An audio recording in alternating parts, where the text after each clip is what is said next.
और इस संपूर्ण कार्यक्रम के संयोजक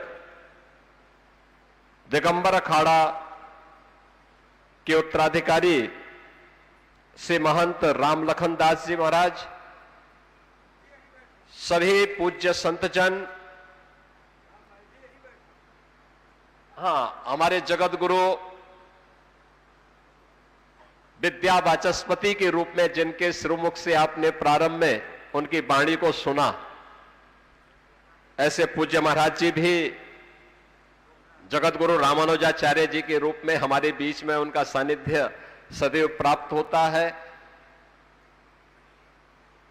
पूज्य महाराज जी की ये 23वीं पुण्यतिथि है।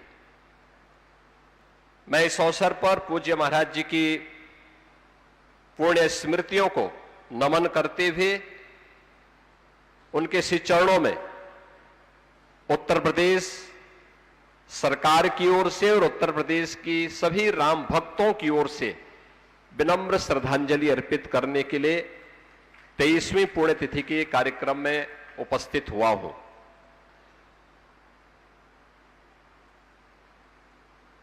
हम सब जानते हैं पूज्य परमहंस रामचंद्र दास जी महाराज के बारे में। जीवन का केवल एक ही ध्येय था और वह ध्येय था श्री राम जन्मभूमि पर उनके आराध्य प्रभु श्री राम के भव्य मंदिर के निर्माण का। गोरखपीठ से उनका संबंध बिल्कुल ऐसा था जैसे कोई पारिवारिक संबंध हो।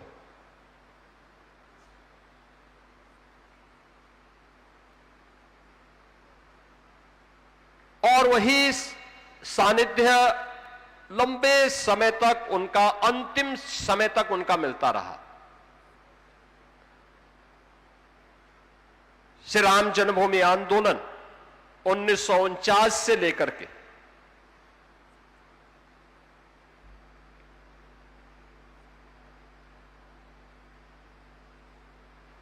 जब तक उनका भौतिक शरीर था तब तक कोई ऐसा वर्ष नहीं और कोई ऐसी घटना नहीं जिसमें उनकी प्रत्यक्ष भागीदारी न रही हो। श्री राम जन्मभूमि आंदोलन के लिए उनका पूरा जीवन समर्पित था। यह अक्सर होता है जब हम भारत की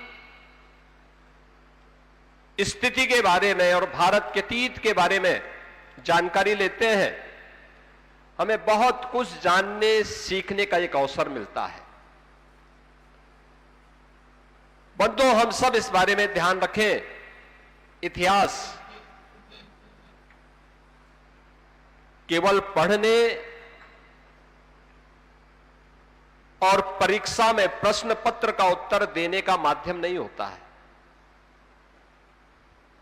इतिहास एक प्रेरणा भी होती है, एक सबक भी होता है।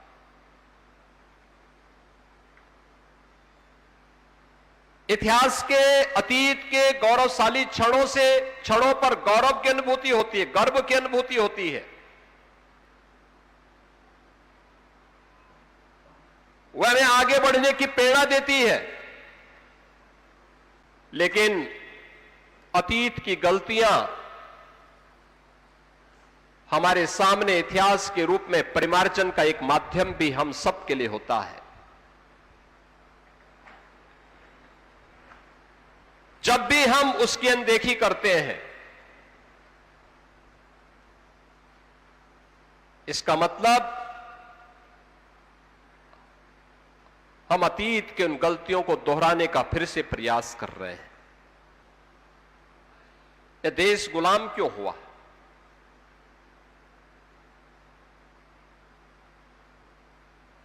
हम 2026 में हैं।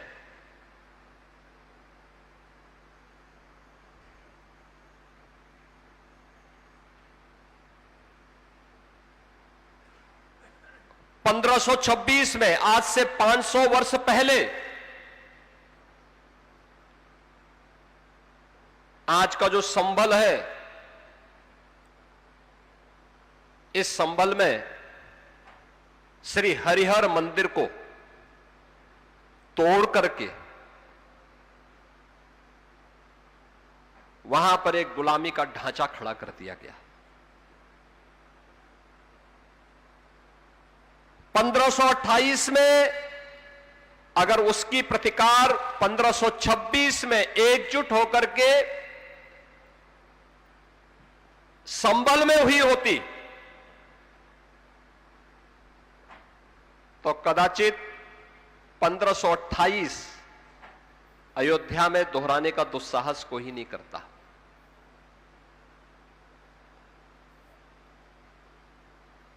यानी मात्र 2 वर्ष के बाद अयोध्या में श्री राम जन्मभूमि पर प्रभु श्री राम के मंदिर को क्षतिग्रस्त करके सनातन धर्मावलंबियों को अपमानित करते हुए एक गुलामी का ढांचा खड़ा किया गया।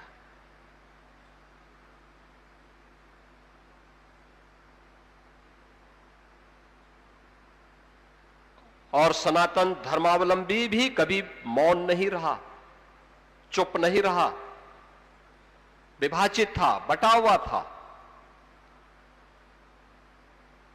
गुलामी के पूर्व ऐसा नहीं कि उसके पास बल, बुद्धि या वैभव की कमी रही हो, वह सब कुछ था। कमी थी तो एकता की कमी थी। एक दिशा में, एक स्वर में, एक साथ चलने की कमी थी।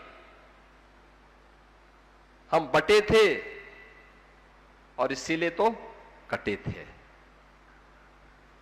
बार बार यही प्रश्न खड़ा होता है। आज 14 अगस्त है।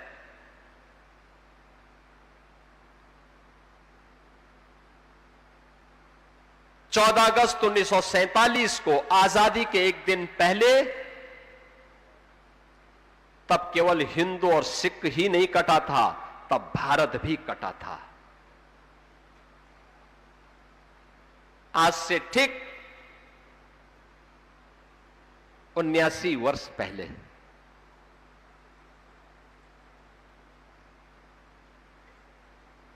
सनातन राष्ट्र के रूप में जो भारत आदिकाल से एक इकाई के रूप में रहा हो, वह भारत कटा तो हिंदू भी कटा।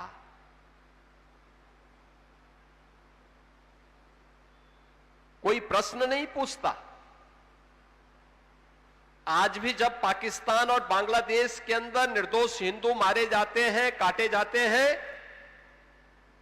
और ये हर व्यक्ति जानता है कि मरने वाला जो हिंदू है ये सभी दलित समुदाय से है।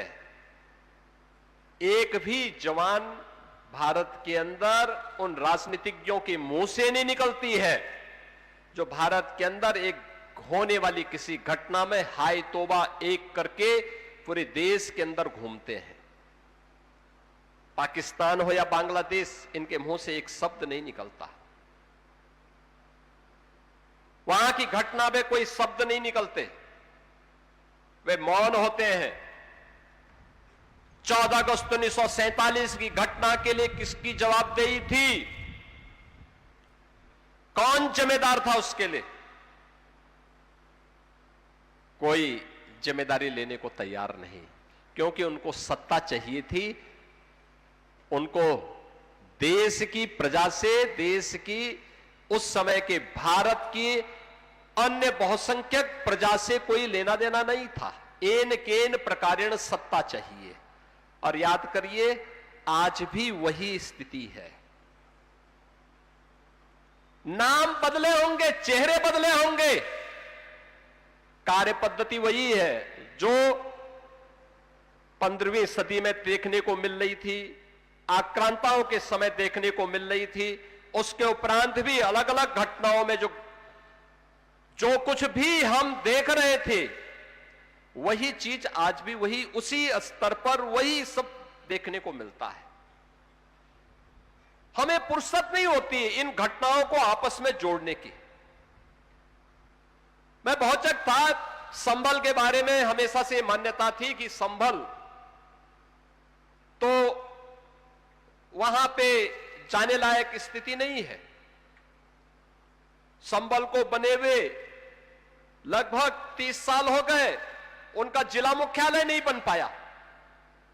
तो मैं यही जानने के लिए कि भी संभल में जिला मुख्यालय क्यों नहीं बन पाया, इसके बारे में आगे की कार्रवाई होनी चाहिए। तो उसको लेके कुछ विवाद खड़ा किया गया। माननीय न्यायालय ने वहां पर 1996 तक जामा मस्जिद, जो पहले हरिहर मंदिर था, हरिहर मंदिर के मुद्दे को लेकर के जहां पहले आर्कियोलॉजिकल सर्वे ऑफ इंडिया के पास वह स्थल था, उस स्थल के सर्वे का आदेश माननीय न्यायालय ने दिया और वहां पर एक टीम आकर के उसकी सर्वे करने लग गई। इसी को लेकर के उपद्रव प्रारंभ होता है और प्रारंभ होने के बाद उस उपद्रव का निशाना पुलिसकर्मी थे और उसका निशाना निर्दोष हिंदू था। 1947 से कमोवेश कोई वर्ष ऐसा नहीं बीता था जब वहां दंगे न हुए हो, भीषण दंगे न हुए हो। 1976 और 1978 में तो इतना भीषण दंगा हुआ था, एक साथ 150 हिंदू मार दिए गए, एक घर में बंद करके आग लगा करके आग के हवाले कर दिए गए। और 1996 में तत्कालीन उत्तर प्रदेश की समाजवादी पार्टी की सरकार ने बड़ी बेशर्मी के साथ वे सभी मुकदमे वापस ले लिए। एक भी दरिंदे को कोई सजा नहीं मिली। स्वतंत्र भारत में सामूहिक नरसंहार की वो घटना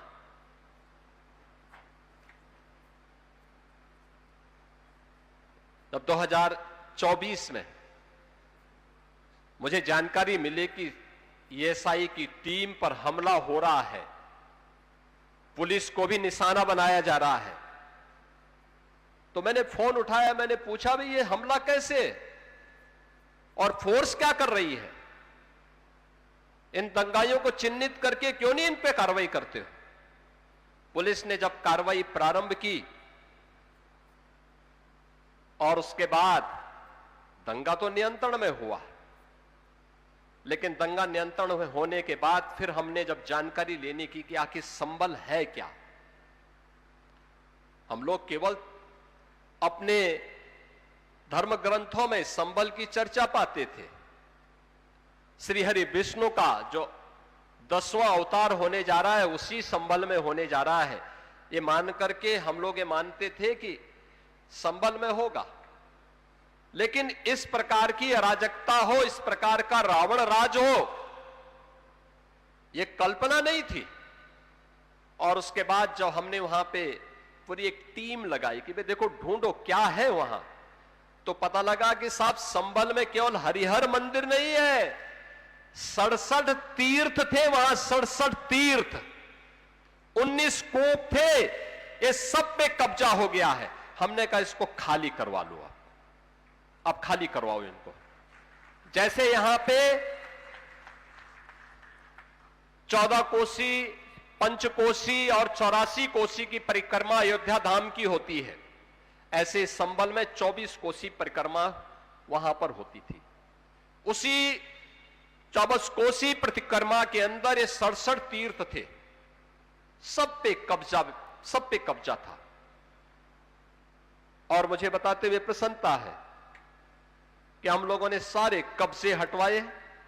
10,000 एकड़ भूमि पर जहां कब्जा था वो सारे कब्जे हम वापस लेकर के अब वहां के गरीबों को, वहां के दलितों को, वहां के कमजोर लोगों को उन जमीनों का आवंटन भी कर रहे हैं और सरकार का अपना लैंड बैंक भी बन रहा है और जिला मुख्यालय का निर्माण भी अब वहां पे हम करने जा रहे हैं, बड़ा सा जिला मुख्यालय। हम आपसी झगड़े में फंसे हैं, जाति जाति के झगड़े में फंसे हैं और जाति के झगड़े में कैसे हमारे तीर्थों पर कब्जे हो गए, कैसे उनका वहां का धार्मिक स्वरूप बदल दिया गया, देखना है तो संभल में वह घटना घटित हुई थी और आज संभल फिर से बदल चुका है। अब वहां दंगा नहीं होता है, अब वहां शांति है, अब सौहार्द है।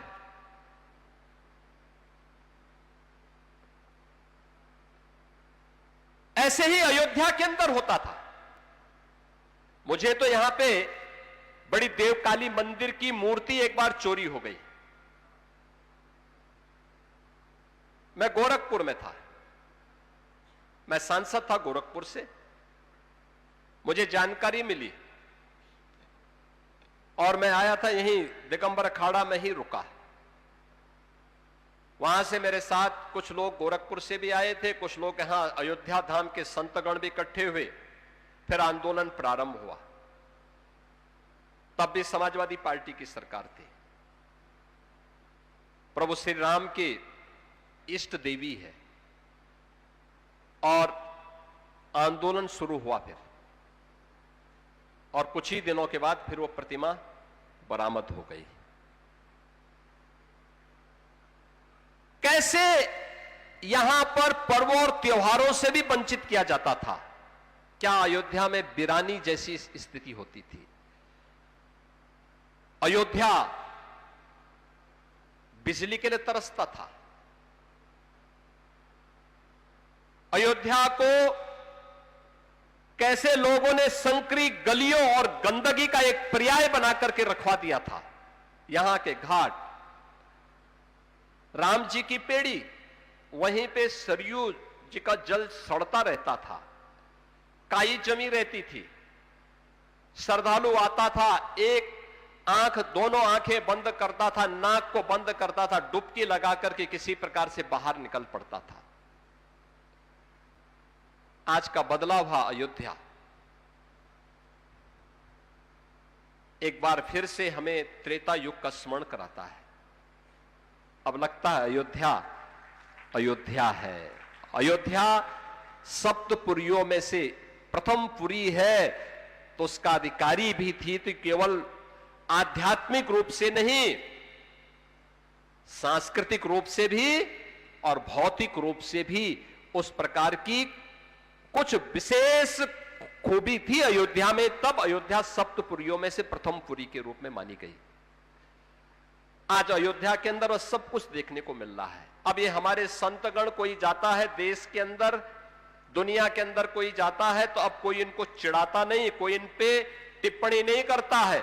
अयोध्या का सुन करके कोई व्यक्ति 10 कदम दूर भी होगा तो इनके पैर पड़ने के लिए वह वहां से दूरी तय करके आकर के सम्मान देता है। यह है इन पूज्य संतों के तप और साधना का परिणाम।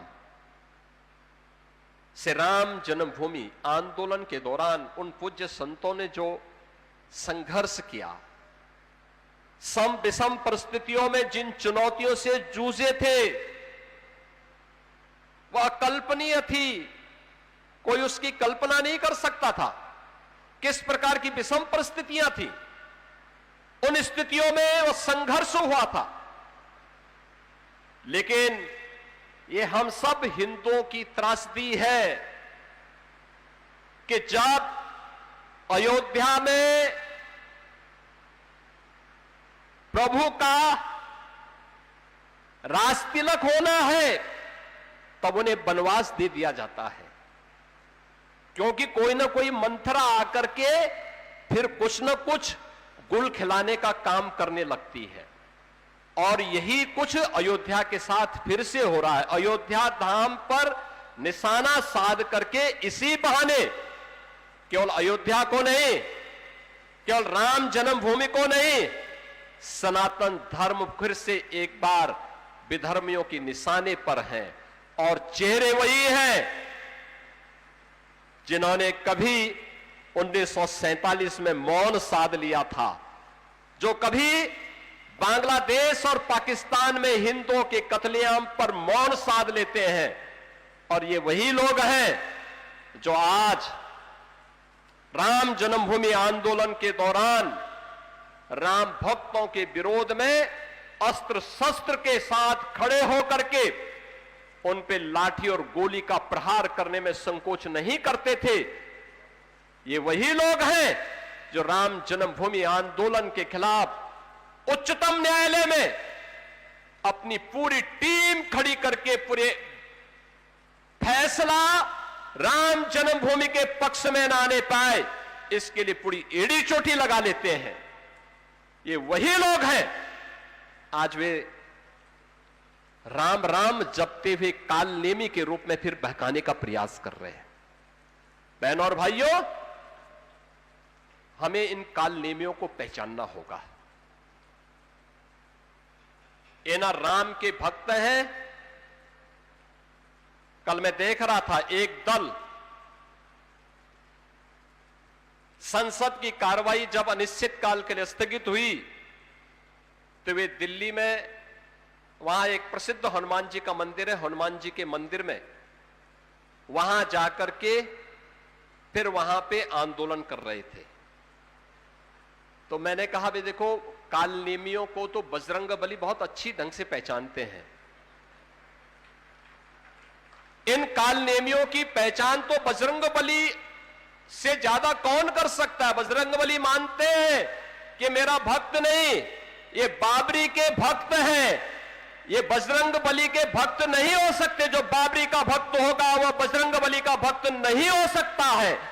और उसको चिन्हित, उसको पहचानने की सामर्थ्य बजरंगबली में है। लेकिन बजरंगबली के भक्तों को भी पालना पड़ेगा, उस प्रकार की सामर्थ्य विकसित करनी पड़ेगी, हम उनको पहचान सकें, उनको जान सकें।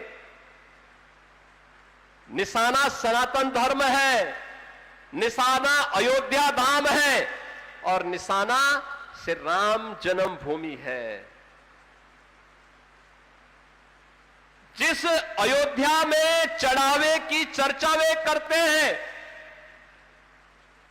मुद्दा क्या था? श्री राम जन्मभूमि में चढ़ावा चोरी से संबंधित एक प्रकरण सामने आया। श्री राम जन्मभूमि तीर्थ क्षेत्र न्यास ने इसके लिए सिफारिश की, एसआईटी बनी, एसआईटी के अनुसार कार्रवाई हुई, कार्रवाई चल भी रही है। उसका नाम चंदा चोरी के साथ जोड़ा गया है। देखो मामला कहां से कहां पहुंच रहा है और फिर कैसे लोग कर रहे हैं। आप मुझे बताइए, क्या राम भक्तों को वह जो अपराधी था उसके खिलाफ कार्रवाई हुई है? दूध का दूध, पानी का पानी, ये पहले दिन से कह रखा है और उसके अनुरूप इस पे कार्रवाई करने के लिए सरकार भी और तीर्थ क्षेत्र ट्रस्ट भी पूरी तरह कृत संकल्पित है। इसमें कोई संदेह किसी को होना भी नहीं चाहिए, क्योंकि जिन भी संतों ने राम जन्मभूमि आंदोलन में योगदान दिया, प्रभु श्री राम लला का भव्य मंदिर का निर्माण हो, गुलामी का ढांचा हटे, राम मंदिर के निर्माण का मार्ग प्रशस्त हो।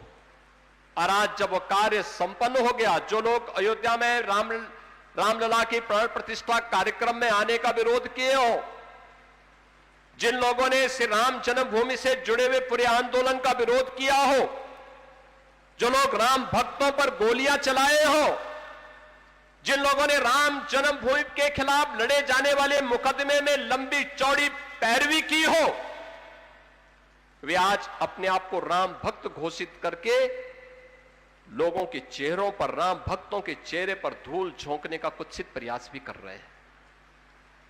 हमें समझना होगा इन लोगों से और उतना ही सतर्कता बरतनी पड़ेगी, क्योंकि ये लोग सत्ता के मद में देश की कीमत पर सत्ता चाहते हैं। इन्होंने देश की कीमत पर सत्ता प्राप्त की थी। 1947 में अगर कांग्रेस एक बार अड़ गई होती तो देश का विभाजन नहीं, जैसा देश का प्रधानमंत्री होता तो लाखों हिंदुओं का कत्लेआम नहीं होता, कतई नहीं होता। इनकी पीड़ा क्या है? इनकी पीड़ा है कश्मीर में शांति क्यों हो रही है। इनकी पीड़ा क्या है?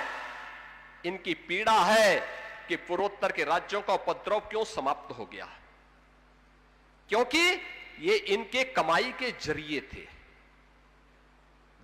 अपने आकाओं को खुश करके देश को स्थिर करने का इनका माध्यम था।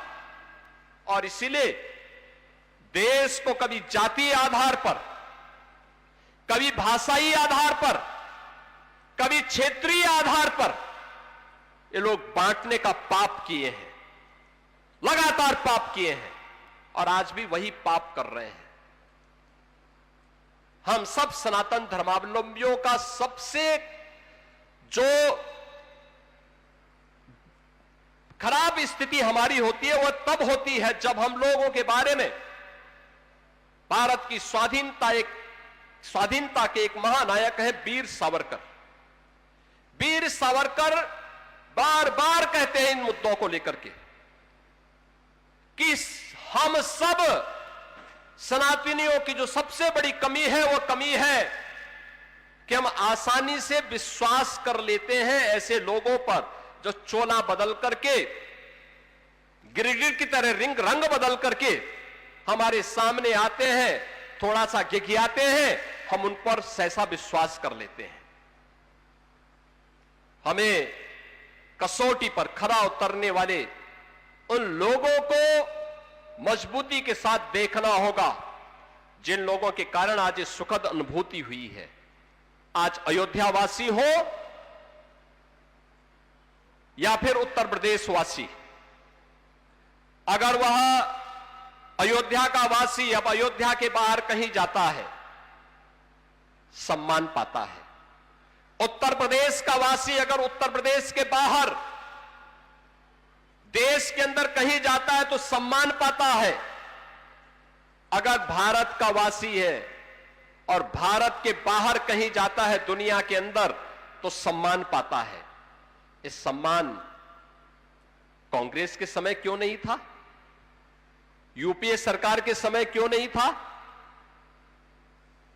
तब सनातन धर्म की चर्चा क्यों नहीं होती थी? तब भारत की चर्चा क्यों नहीं होती थी? तब यूपी की चर्चा क्यों नहीं होती थी? तब अयोध्या के अंदर इस प्रकार का वैभव देखने को क्यों नहीं मिल पा रहा था? तब काशी में काशी विश्वनाथ धाम क्यों नहीं बन पाया था? मथुरा वृंदावन इस रूप में सस्ती भी तब क्यों नहीं दिखाई दे रही थी? मुझे याद है 2017 में जब हम लोग अयोध्या में दीपोत्सव के कार्यक्रम के साथ जुड़ रहे थे तब मैंने कहा था कि मथुरा वृंदावन के लिए भी हम कुछ करेंगे अभी, और वहां पर भी कुछ कार्यक्रम आगे बढ़ने चाहिए, ब्रज क्षेत्र के बारे में भी। तो मुझे याद है समाजवादी पार्टी के नेता ने कहा था कि सपा की सरकार आएगी तो सपा कंस की मूर्ति लगाएगी। तो हमने कहा भाई कंस की सोची उनकी है तो उनसे इससे ज्यादा उम्मीद क्या कर सकते हैं। श्री वृंदावन बिहारी की कृपा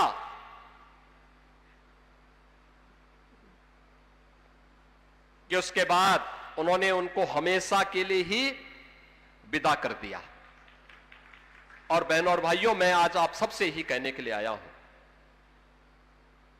आज जिस महापुरुष की इस पुण्यतिथि के अवसर पर हम सब यहां एकत्र हुए हैं, एक सामान्य संत नहीं थे, असामान्य थे। एक ही ध्येय था। आप सोचो 1949 से लेकर के उस समय वहां अयोध्या में रामघाट पर रहते थे। अपने पूज्य गुरुदेव के सानिध्य में, और तब से गोरक्षपीठ से जुड़े थे। 1949 से पहले से गोरक्षपीठ के साथ तब से उनका संबंध।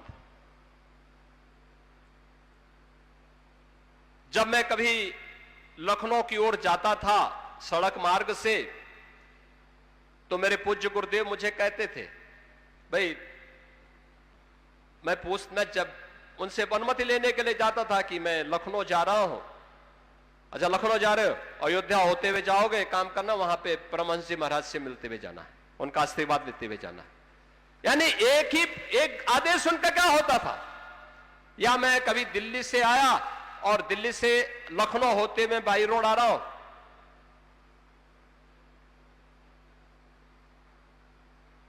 लखनऊ में उतरा, वहां से सड़क मार्ग से गोरखपुर जा रहा हूं, मैं फोन करके बताता था, अच्छा अयोध्या होते आओगे, ठीक है, वहां पे दिगंबर अखाड़ा में परमहंस जी से मिलते हुए आना। कोई संदेश नहीं, ऐसे आशीर्वाद लेके आओ। यानी एक ही आदेश होता था, कोई संदेश नहीं, कोई बातचीत का नहीं, केवल हालचाल लेकर के आओ। और परमहंस जी महाराज की स्थिति क्या थी, गोरखपुर जाते थे या उधर कहीं गए, महाराज जी हैं या नहीं हैं, उनके कमरे को खोल करके उनके कमरे में बैठे रहते थे। हम लोग भौचक रहते थे कि महाराज जी नहीं हैं, लेकिन परमहंस जी के लिए दरवाजा खुलता था और वहां बैठे हुए हैं। वहां बैठ करके कुछ और नहीं तो वहां के कर्मचारियों से कहते थे, भाई चलो जब तक महंत जी आएंगे तब तक रामायण सीरियल में देखूंगा, और रामायण सीरियल फिर देखने लगते थे। वहां कभी कोई चीज की आवश्यकता पड़ती थी तो बोलते नहीं थे, वो महाराज जी का सूटकेस ही उठा करके लेके चले आते थे। अब आए महाराज जी, कहां गए, भाई मेरा सूटकेस कहां चला गया, अच्छा वो परमहंस आया होगा, परमहंस जी आए होंगे, अच्छा बोल दो भाई सूटकेस मेरा वापस कर दें, जो चाहिए हम अपने आप व्यवस्था करवा देते हैं। यानी यह जैसे दो भाइयों का आपसी संपर्क और संवाद हो।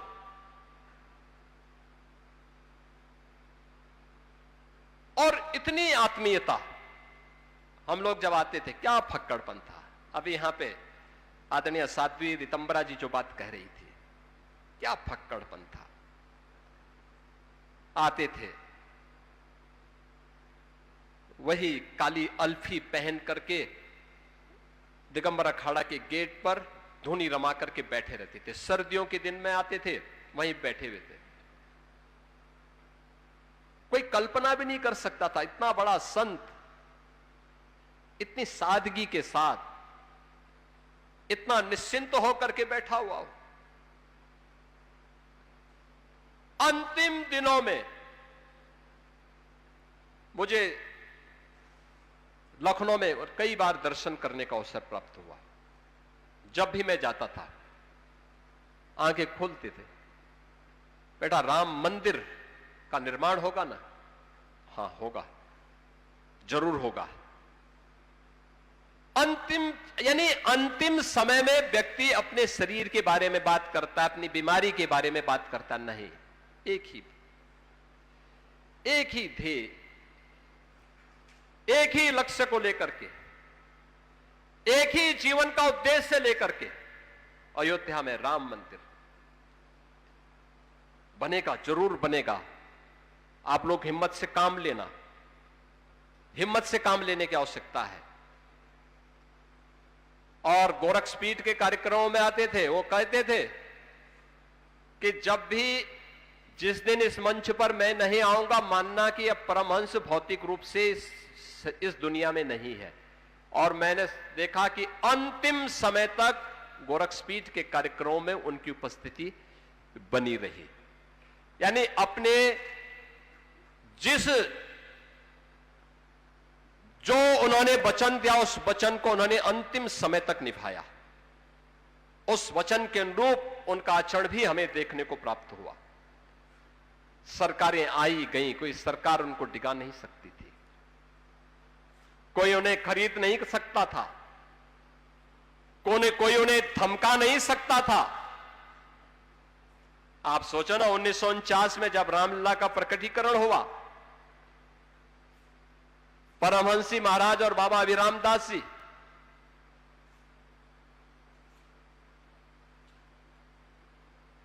प्रदेश और केंद्र दोनों में कांग्रेस, लंबे समय तक कांग्रेस ने शासन किया। 1990 में राम भक्तों पर जब गोलियां चलाई गई, उन्होंने कहा राम भक्तों का स्मारक कहीं बनेगा, दिगंबर अखाड़ा के बाहर बनेगा। डंके की चोट पर उन्होंने स्मारक बनवाने का काम किया था, सरकार रोक नहीं पाई थी। राम भक्ति का यह उद्भट स्वरूप देखने को बहुत कम मिलता है, और इसीलिए इन संतों की प्रेरणा हम सबको बार बार इस बात के लिए प्रेरित करती है कि जो ये वर्तमान की चुनौतियां हैं, ये चुनौतियां केवल चुनौती नहीं है, ये हमें चेतावनी दी जा रही है, चेतावनी। और हमें भी इसके प्रति उतनी सतर्कता के भाव के साथ खड़ा होना होगा, उतनी ही मजबूती के साथ खड़ा होना होगा। ये जो प्रहार आज हो रहे हैं अयोध्या में, जो कुछ भी नया करने का प्रयास यहां होता है, अयोध्या में महर्षि वाल्मीकि के नाम पर एयरपोर्ट बना तो लोगों को यह बुरा लग गया। जो लोग राम मंदिर का विरोध कर रहे थे, उन्होंने फिर एयरपोर्ट का विरोध करना शुरू कर दिया। यहां पे राम जी की पेड़ी बन रही थी, तब भी विरोध का स्वर फूटता हुआ दिखाई दे रहा था। यहां के संत विरोध में नहीं, आम राम भक्त विरोध में नहीं, लेकिन जो श्री राम लला के भव्य मंदिर के विरोधी थे, वे वहां भी विरोध करते हैं। यहां पे अच्छी कनेक्टिविटी हो, अच्छी सड़कें बने, रेलवे की अच्छी व्यवस्था हो, वायु सेवा से अयोध्या धाम जुड़े, यहां के घाटों का नवनिर्माण हो सके, श्री राम जन्मभूमि पे उन पूज्य संतों का, उन पूज्य परंपरा का, जिस परंपरा ने वैष्णव परंपरा के साथ साथ संतों की परंपरा को दिग्दिगंग तक गुंजायमान किया था, उन सब का सम्मान हो। जब इसका एक अभिनव प्रयास श्री राम जन्मभूमि तीर्थ क्षेत्र ट्रस्ट के द्वारा प्रारंभ होता है, तो ये प्रहार होने स्वाभाविक थे। सनातन द्रोही और हिंदू द्रोही मौन कहां रहने वाले हैं, उनके स्वर फूटेंगे ही फूटेंगे, वे बोलेंगे ही बोलेंगे।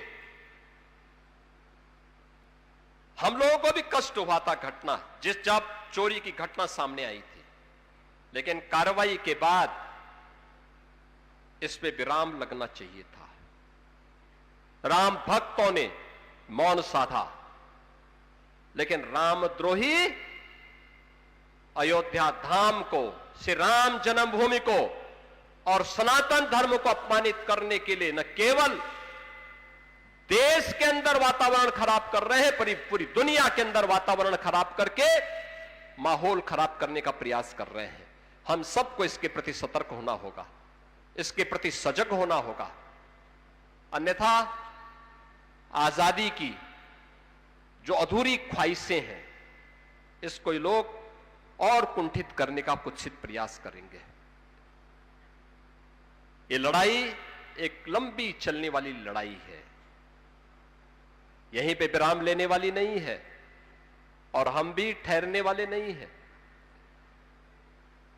हम लोग भी ऐसा नहीं कि सत्ता के मद में हम लोग मौन हो जाएंगे।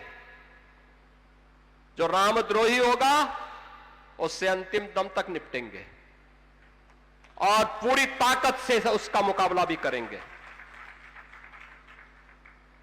जो भी अयोध्या धाम और हमारे तीर्थों को अपमानित करेगा और सनातन द्रोही होगा, उससे हर प्रकार से निपटने की पूरी तैयारी होगी, पूरी मजबूती के साथ लड़ेंगे। और मुझे लगता है इन पूज्य संतों के प्रति, पूज्य परमहंस रामचंद्र दास जी महाराज के प्रति, उनकी पुण्यतिथि के अवसर पर उनकी स्मृति को नमन करना हमारा तभी सार्थक होगा, तभी उस पुण्य आत्मा को हम अपनी श्रद्धांजलि दे पाने के हकदार होंगे। अगर हमने प्लायन का रास्ता अपनाया तो प्लायन हमारी कायरता होगी, और कायरता नहीं बल्कि चुनौती का मुकाबला करने के लिए हम सबको खड़ा होना पड़ेगा। एकजुट होकर के इस लड़ाई को और मजबूती के साथ आगे बढ़ाने की आवश्यकता है। मैं आज के इस अवसर पर श्री महंत सुरेश दास जी महाराज, श्री महंत रामलखन दास जी महाराज को हृदय से धन्यवाद देता हूं कि उन्होंने यहां पर आज मुलुक पीठाधीश्वर पूज्य संत राजेंद्र देवाचार्य जी महाराज की इस पावन कथा का आयोजन भी किया है। मुझे पिछले दिनों मुलक पीठ पर जाने का पूरा अवसर प्राप्त हुआ था और उस पीठ को प्रणाम करने का अवसर प्राप्त हुआ था। कितनी पूज्य आध्यात्मिक परंपरा है। सैकड़ों वर्षों की विरासत को हमारे पूज्य संतों ने, गुरु शिष्य की परंपरा ने कैसे अक्षुण्ण बनाए रखा हुआ है, मुझे देखने को मिला था। बहनों और भाइयों, आपने पिछले दिनों कुछ देखा होगा और मैं आपको स्मरण कराना चाहूंगा उसको लेकर के। मैं भौचक था।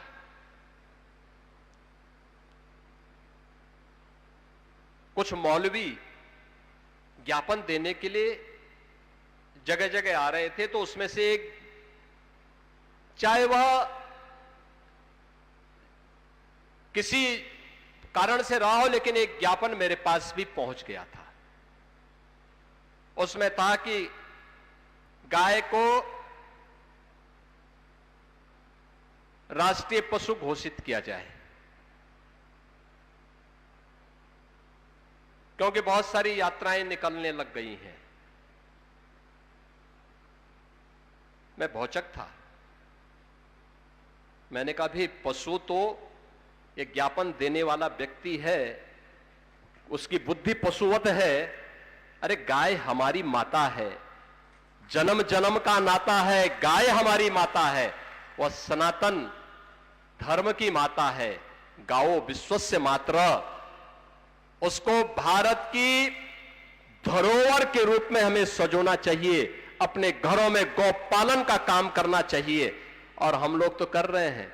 मैं अपने आश्रम में भी करता हूं, और मुख्यमंत्री के रूप में 16 लाख गायों का देखभाल करके गौशालाओं का संरक्षण, गौशालाओं के माध्यम से उनका संरक्षण करवा रहा हूं। हम लोग तो इसका काम कर रहे हैं। तो मैंने उन मौलवियों में से कुछ को फोन किया। मैंने कहा भी मुझे एक बात बताओ, ये तो हमारी सनातन धर्म की धरोहर है, भारत की धरोहर है, आपने पशु क्यों कहा? और यही पशु शब्द मैं तुम्हारे लिए उपयोग करूं, तुम्हें कैसा लगेगा? कहा साहब गलती हो गई। मैंने कहा ये गलती या शरारत?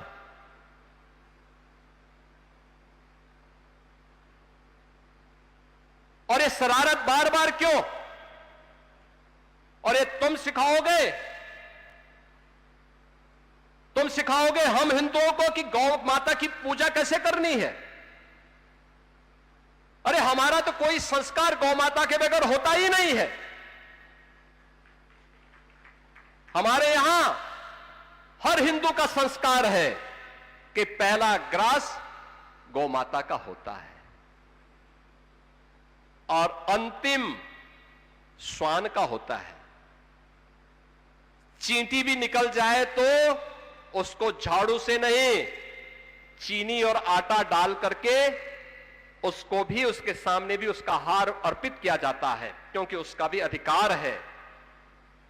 तो मैंने कहा तुम सिखाओगे हमें इसके बारे में, कैसे होना है पूजा,